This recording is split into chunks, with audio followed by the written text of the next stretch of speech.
Assalamualaikum warahmatullahi wabarakatuh. Perkenalkan, kami dari kelompok 3 ingin mempresentasikan analisis korelasi dalam melakukan koreksi bisnis. Berikut anggotanya ialah Dini Harisabnur, Emelda Karitna Nasution, saya sendiri Fatia Fajmusari, Tasya Zafira, dan Tri Medinasari. Assalamualaikum warahmatullahi wabarakatuh. Perkenalkan, nama saya Tasya Zafira. Di sini saya akan menjelaskan tentang pengertian dan fungsi analisis korelasi. Analisis korelasi merupakan studi yang membahas tentang derajat keeratan hubungan antar perubah yang dinyatakan dengan koefisien korelasi. Analisis korelasi seringkali digunakan untuk menyatakan derajat kekuatan hubungan antara dua variabel. Dengan mengetahui hubungan antara dua variabel, kita bisa mendeskripsikan bagaimana gambaran yang lebih bermanfaat dari data-data yang kita miliki. Korelasi seringkali digunakan dalam dunia ribet ataupun bisnis. Contoh kasus yang memiliki korelasi yang pertama, hubungan antara kenaikan harga BBM sebagai X dengan harga kebutuhan pokok sebagai Y. Yang kedua, hubungan tingkat pendidikan sebagai X dengan tingkat pendapatan sebagai Y. Yang ketiga, hubungan untuk pernikahan pertama sebagai X dengan jumlah anak yang dilahirkan sebagai Y. Yang keempat, hubungan tingkat pendidikan ibu sebagai X dengan tingkat kesehatan atau tingkat gizi bayi sebagai Y. Selanjutnya, product moment. Korelasi product moment adalah salah satu teknik untuk mencari korelasi antar dua variabel yang kerap kali digunakan. Uji person product moment adalah salah satu dari beberapa jenis uji korelasi yang digunakan untuk mengetahui derajat keeratan hubungan dua variabel yang berskala interval atau rasio, di mana dengan uji ini akan mengembalikan nilai koefisien korelasi yang nilainya berkisar antara -1, 0, dan 1. Nilai -1 artinya terdapat korelasi negatif yang sempurna. 0 artinya tidak ada korelasi, dan nilai 1 berarti ada korelasi positif yang sempurna. Saya Tri Medinasari. Baiklah, saya akan menjelaskan tentang koefisien korelasi person produk Maman. Dapat kami jelaskan tentang nilai koefisien korelasi uji person produk Maman dan makna keeratannya dalam sebuah analisis statistik atau analisis data. Berikut penjelasannya. Yang pertama, nilai koefisien 0 tidak ada hubungan sama sekali atau jarang terjadi. Yang kedua, nilai koefisien 1 hubungan sempurna dan jarang terjadi. Yang ketiga, nilai koefisien 0 sampai dengan 0,2 hubungan sangat rendah atau sangat lemah. Yang keempat, nilai koefisien 0,2 sampai dengan 0,4 hubungan rendah atau lemah. Yang kelima, nilai koefisien 0,4 sampai dengan 0,6 hubungannya cukup besar atau cukup kuat. Yang keenam, nilai koefisien 0,6 sampai dengan 0,8 hubungannya besar atau kuat. Yang ketujuh, nilai koefisien 0,8 sampai dengan 1 hubungan sangat besar atau sangat kuat. Yang ke-8, nilai negatif berarti menentukan arah hubungan.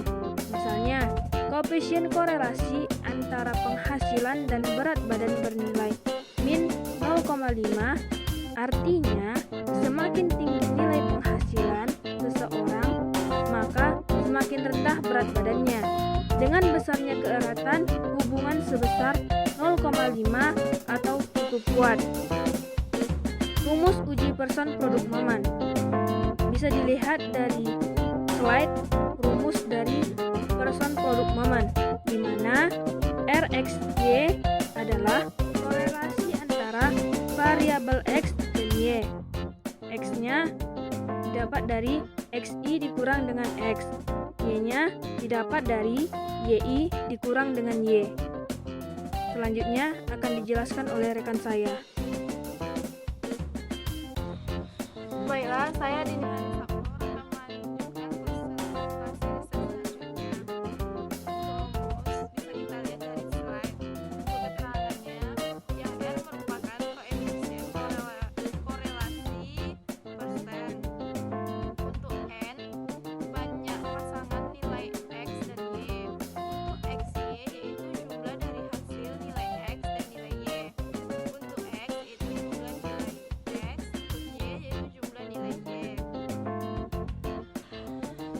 Elemen X2 yaitu jangka waktu dari kuadrat nilai X. Elemen X2, elemen Y2 merupakan jangka waktu dari kuadrat nilai Y. Selanjutnya untuk menyatakan besar kecilnya sumbangan variabel X dan Y dapat ditentukan dengan rumus koefisien determinan sebagai berikut. Untuk rumus bisa kita lihat dari sini. Untuk keterangan yaitu KP merupakan nilai koefisien determinan. Untuk R-nya yaitu nilai koefisien korelasi. Selanjutnya yaitu penerapan korelasi produk momen, di mana momen produk korelasi dapat diterapkan pada suatu data dengan karakteristik sebagai berikut. Yang pertama yaitu variabel-variabel yang dikorelasikan merupakan suatu data yang bersifat pengukuran. Yang kedua yaitu sampel yang diambil merupakan sampel yang cenderung homogen. Yang ketiga yaitu data dapat berupa interval skala. Saya Emilda Kareta Nustion. Selanjutnya, saya akan menjelaskan contoh kasus. Soal pertama, diketahui hubungan antara pemberian pupuk bokasi cair terhadap pertumbuhan bibit kelapa sawit di pre-nursery selama 2 bulan. Peneliti mengambil sampel sebanyak 12 tanaman dengan taraf signifikansi 0,05. Data sebagai berikut. Untuk data bisa teman-teman lihat di tabel berikut. Pertanyaannya, yang pertama, berapakah besar hubungan variabel X dan Y? Yang kedua, berapakah besar sumbangan atau kontribusi variabel X dengan Y? Dan yang ketiga, buktikan apakah ada hubungan yang signifikan antara pemberian pupuk bokasi dengan pertumbuhan bibit.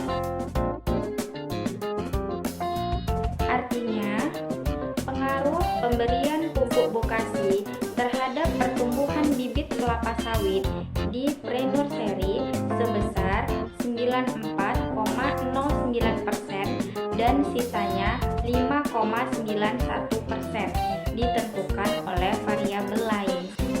Untuk rumus, bisa teman-teman lihat di slide PPT. Menentukan besarnya sumbangan atau koefisien determinan atau koefisien penentu variabel X terhadap variabel Y. Untuk rumus, bisa teman-teman lihat di slide PPT.